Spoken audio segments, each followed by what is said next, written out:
Students, दृश्य success academy online classes में एक बार पुनः आपका स्वागत है। मैं विशाल सर एक बार पुनः आपका स्वागत करता हूं।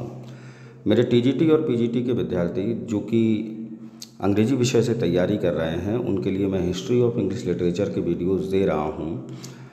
आज मैं इसी क्रम में आपको क्लास 12 लेकर आया हूं और आज हम लोग शुरू करेंगे Elizabethan age to Jacobean drama. Elizabethan age to Jacobean drama सबसे पहले लिखा हुआ है टाइम पीरियड 1550 से 1625, 1625 यानी कि 1550 से 1625, यानी कि ये एलिजाबेथन टू जैकोबियन ड्रामा जो है, एलिजाबेथन एज और जैकोबियन एज, ये दोनों मिलाकर 1550 से 1625 तक का टाइम पीरियड ये लोग इस पीरियड ने लिया है। अब इसमें अगर हम बात करें तो एलिजाबेथन एज जो है वो 1558 से लेकर 1603 तक है। 1558 से 1603 तक एलिजाबेथन एज है और 1603 से 1625 तक जैकोबियन एज है। ठीक, 1558 में इंग्लैंड की महारानी बनी है एलिजाबेथ और 1603 तक वो राजगद्दी पर रहीं, इसलिए इस एज का नाम एलिजाबेथन एज। और उसके बाद 1603 से 1625 तक जैकोबियन एज रहा है। तो जब हम बात करते हैं तो सबसे पहले हम जैकोबियन एज आगे आएगा, तो पहले हम एलिजाबेथन एज के ड्रामेटिस्ट की बात करते हैं। तो एलिजाबेथन एज में जब हम ड्रामेटिस्ट की बात करें तो लिखा है main dramatist of the Elizabethan age. तो सबसे पहले जो ड्रामेटिस्ट आते हैं उनको हम यूनिवर्सिटी बिट्स कहते हैं। क्या कहते हैं? University bits. तो चलिए इस वीडियो में हम लोग यूनिवर्सिटी बिट्स को समझने का प्रयास करेंगे, कौन कौन है ये, क्या क्या लिखा है इन्होंने। तो university wits is a group of English dramatist who wrote in the 16th century and were educated at the universities of Oxford and Cambridge. अगर हम बात करें यूनिवर्सिटी बिट्स, ये एक इंग्लिश ड्रामेटिस्ट का ग्रुप है जिन्होंने कि 16वीं शताब्दी में ऑक्सफोर्ड और कैम्ब्रिज, 16वीं शताब्दी में 16th सेंचुरी में ऑक्सफोर्ड और कैम्ब्रिज यूनिवर्सिटी के ये स्कॉलर्स थे। इन्होंने इन यूनिवर्सिटी से शिक्षा प्राप्त की थी। यानी कि यूनिवर्सिटी बिट जो है वो इंग्लिश ड्रामेटिस्ट का एक ग्रुप है और इस ग्रुप में वे ड्रामेटिस्ट शामिल हैं जिन्होंने 16th सेंचुरी में ऑक्सफोर्ड और कैम्ब्रिज यूनिवर्सिटी से शिक्षा प्राप्त की थी। इसमें जो चीफ मतलब Christopher Marlowe, Robert Greene and Thomas Nashe from Cambridge, तीन राइटर्स जो हैं वो कैम्ब्रिज यूनिवर्सिटी के स्कॉलर्स थे। उनके नाम हैं क्रिस्टोफर मार्लो, रॉबर्ट ग्रीन और Thomas Nashe from Cambridge, and John Lyly, Thomas Lodge and George Peele from Oxford. और तीन writer John Lyly, Thomas Lodge और जॉर्ज पील, ये तीनों ऑक्सफोर्ड यूनिवर्सिटी के स्कॉलर्स थे। तो चलिए अब हम इन 6 राइटर्स के बारे में बात करते हैं, इनके प्रमुख वर्क्स के बारे में बात करते हैं। सबसे पहले इस क्रम में हम स्टार्ट करते हैं जॉन लिली साहब को। तो जॉन लिली का जन्म 1554 में और मृत्यु जो है उनकी हुई है 1606 में, यानी कि 1554 से 1606 तक। Lyly wrote romantic comedies that paved the path for Shakespeare. Lyly साहब जो थे उन्होंने अपने कैरियर में रोमांटिक कॉमेडीज़ लिखी, जिसने कि शेक्सपियर जैसे महान ड्रामेटिस्ट के लिए एक रोमांटिक कॉमेडी लिखने का मार्ग तैयार किया। Lyly subjects are taken mostly from mythology and legend. Lyly की जो रोमांटिक कॉमेडीज़ थी उनके सब्जेक्ट्स की अगर बात करें, विषयों की बात करें, तो अधिकतर वो माइथोलॉजी और लीजेंड्स पर आधारित थी। He introduces pastoral scenes. John Lyly साहब वे राइटर थे जिन्होंने कि अपने ड्रामाज में, रोमांटिक कॉमेडीज़ में पेस्टोरल सीन्स यानी कि देहाती दृश्यों को समायोजित किया। Lyly's greatest service to the drama consist in his writing plays in prose. और अगर लिली साहब को आज याद किया जाता है तो उनकी एक महानतम सेवा के लिए, क्योंकि उन्होंने ड्रामाज जो हैं वो प्रोज फॉर्म में लिखना आरंभ किया। Drama consist in his writing plays in prose, यानी कि इन्होंने जो अपने नाटक लिखे हैं वो प्रोज लैंग्वेज में लिखना आरंभ किया। ये लिली साहब की ग्रेटेस्ट सर्विस है इंग्लिश ड्रामास के लिए। अब हम लोग बात करते हैं इनके मेजर वर्क्स की। तो लिली साहब का मेजर वर्क है यूफ्यूज, जिसको कि दूसरे नाम से हम जानते हैं द एनाटॉमी ऑफ विट, जो कि 1578 में आया है। तो ध्यान रखिए क्या नाम है, यूफ्यूज और द एनाटॉमी ऑफ विट 1578। चलिए इनके लिली साहब के और वर्क्स की बात कर लेते हैं। दूसरा वर्क इफ्यूज एंड हिज इंग्लैंड 1580 में आया है। यूफ्यूज एंड हिज इंग्लैंड 1580। उसके बाद अगला वर्क है कैम्पेस्पे। अगला वर्क है कैम्पेस्पे जो कि 1584 में आया। 4th नंबर का वर्क है सैफो एंड फेव 1584 में। अगला वर्क है मदर बॉम्बी 1589 में। फिर वर्क है मिडस 1589 में। अगला वर्क है लव्स मेटामॉर्फोसिस 1589 में। अगला वर्क है एंडीमियन 1591 में। फिर नेक्स्ट वर्क है गैलेथिया 1592। और जो one of the most famous work है जॉन लिली साहब का, उसका नाम है वुमेन ऑन द मून और ये आया है 1597 में। तो ये जॉन लिली साहब हैं और इनके प्रमुख वर्क्स। अब हम लोग अगले राइटर की बात करते हैं, अगली यूनिवर्सिटी बेट्स की। इनका नाम है जॉर्ज पील। क्या नाम है? George Peele. इनका बॉर्न है 1558, डेथ है 1596। डायरेक्ट इनके मेजर वर्क्स की बात करते हैं। पहला इनका मेजर वर्क है the arrangement of Paris 1584। The arrangement of Paris 1584। दूसरा वर्क है the famous chronicle of King Edward the First. The famous chronicle of King Edward the First जो कि 1593 में आया। तीसरा उनका वर्क है the battle of Alcazar. The battle of Alcazar जो कि 1594 में आया है। अगला वर्क है इनका द ओल्ड वाइफ्स टेल 1595 में। और फिफ्थ वर्क है इनका last the love of King David and fair Bathsheba. The love of King David and fair Bathsheba जो कि 1599 में वर्क आया है। तो ये आपके राइटर हो गए जॉर्ज पील साहब यूनिवर्सिटी बिट्स में। अगले राइटर आते हैं यूनिवर्सिटी बिट्स में, उनका नाम है रॉबर्ट ग्रीन। बॉर्न है 1558, डेथ है 1592। Robert Greene is considered to be the founder of romantic comedy. ये पॉइंट आप लोग विशेष ध्यान रखिएगा। Who is called the founder of romantic comedy? And the answer is Robert Greene. Robert Greene is called the founder of romantic comedy.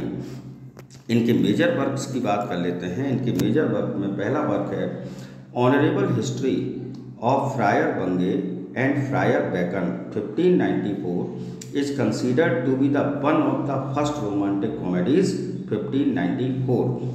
यानी कि इनका जो प्रमुख वर्क है उसका नाम है honourable history of Friar Bungay and Friar bacon. ये 1594 में 1594 में आया है और इसको फर्स्ट रोमांटिक कॉमेडी कहा जाता है। ठीक, ये क्वेश्चन आपका यूनिवर्सिटी बिट्स में भी काम करेगा, साथ ही साथ और भी किसी प्रकार से पूछा जा सकता है। तो honourable history of Friar Bungay and Friar bacon, इसको आप कह सकते हैं फर्स्ट रोमांटिक कॉमेडी कहा जाता है, जो कि 1594 में आया। और ये वर्क किसके द्वारा लिखा है? रॉबर्ट ग्रीन साहब के द्वारा। चलिए इनके और वर्क्स की बात कर लेते हैं। तो इनका देखिए दूसरा वर्क है मैमिलिया जो है वो आपका 1583 में है। अगला वर्क है Euphues his censure to Philautus. Euphues his censure to Philautus 1587।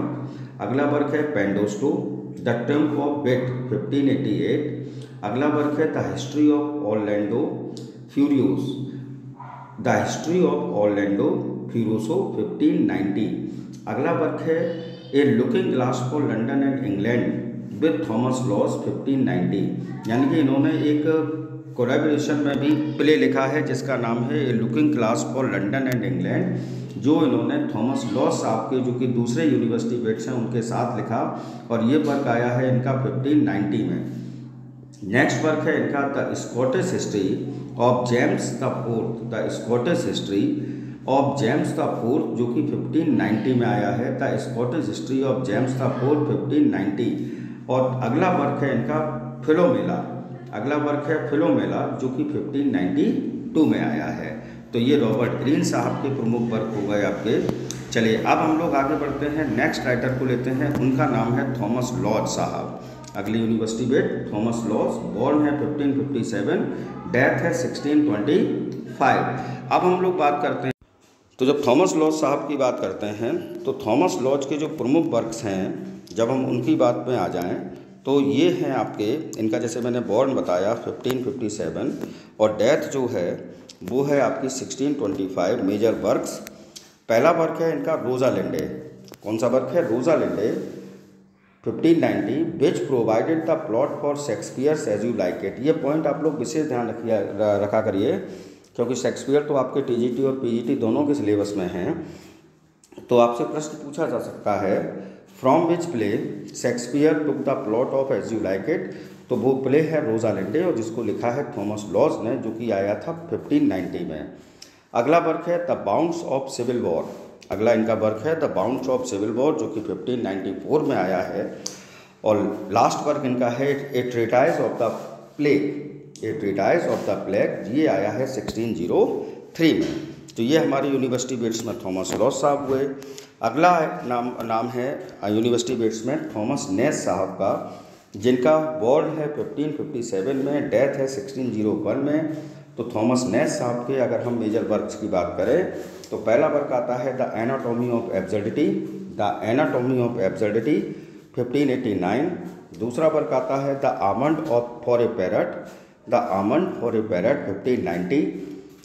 Thomas Nashe साहब का अगला वर्क है Summer's last will and testament. Summer's last will and testament, जो कि 1600 में आया है। अगला वर्क है Christ's tears over Jerusalem. Christ's tears over Jerusalem, जो कि 1593 में आया है। अगला वर्क है terrors of the night. Terrors of the night 1594 में। और लास्ट है द अनफॉर्चुनेट ट्रैवलर 1594। इस अनफॉर्चुनेट ट्रैवलर को विशेष ध्यान रखिए, ये अनफॉर्चुनेट ट्रैवलर जो 1594 में आया है, ये थॉमस नेस का मोस्ट रिप्रेजेंटेटिव वर्क है। अब हम लोग आते हैं नेक्स्ट राइटर पर, जिनका नाम है यूनिवर्सिटी बेट्स में क्रिस्टोफर मार्लो। डेथ, इनका बॉर्न जो है वो 1564 है, डेथ जो है वो 1593 है। Born 1564, death 1593। इनके 4 मेजर वर्क्स हैं जिनके आधार पर आप याद रख सकते हैं क्रिस्टोफर मार्लो को। पहला वर्क है टेम्बरलेन, जो कि 1590 में आया है। अगला वर्क है एडवर्ड सेकेंड, जो कि 1594 में आया है आफ्टर हिज डेथ। अगला वर्क है डॉक्टर फॉस्टस, जो कि 1604 में आया है, ये भी after death of Christopher Marlowe. और लास्ट वर्क है द जीव ऑफ माल्टा, जो कि 1633 में आया। कहने का मतलब क्रिस्टोफर मार्लो के 4 वर्क्स में से एक वर्क ऐसा है टेम्बरलेन, जो कि उनके जीवित रहते हुए आया है। और बचे हुए 3 वर्क जो हैं Edward second, doctor Faustus, the Jew of माल्टा, ये तीनों पोस्ट्यूमसली आए हैं इनकी मृत्यु के बाद। अब एक राइटर और आते हैं। वैसे यूनिवर्सिटी बेट्स तो हमारे 6 ही हैं जो कि मैंने आपको बताए, लेकिन फिर भी एक राइटर हैं थॉमस किट साहब, जिनका जन्म है 1557 में, डेथ हुई है 1594 में। जब यूनिवर्सिटी बेट्स पढ़े जाते हैं तो उनके साथ साथ थॉमस किट साहब को भी पढ़ा जाता है। कारण देखो ये लिखा है, Thomas Kyd is also considered as one of the university wits. Thomas Kyd साहब को भी ये कंसीडर किया जाता था कि वो यूनिवर्सिटी बेट्स हैं, but kit did not read in any university. लेकिन बाद में ये पता लगा कि किट साहब जो थे उन्होंने किसी भी यूनिवर्सिटी में एजुकेशन प्राप्त नहीं की थी, तो इस कारण से इनको यूनिवर्सिटी बेट से हटा दिया गया। हिज मोस्ट पॉपुलर प्लेज, इनका जो मोस्ट पॉपुलर प्ले है उसका नाम है स्पेनिश ट्रेजेडी। क्या नाम है? स्पेनिश ट्रेजेडी, जो कि 1582 से 1589 के बीच आया है।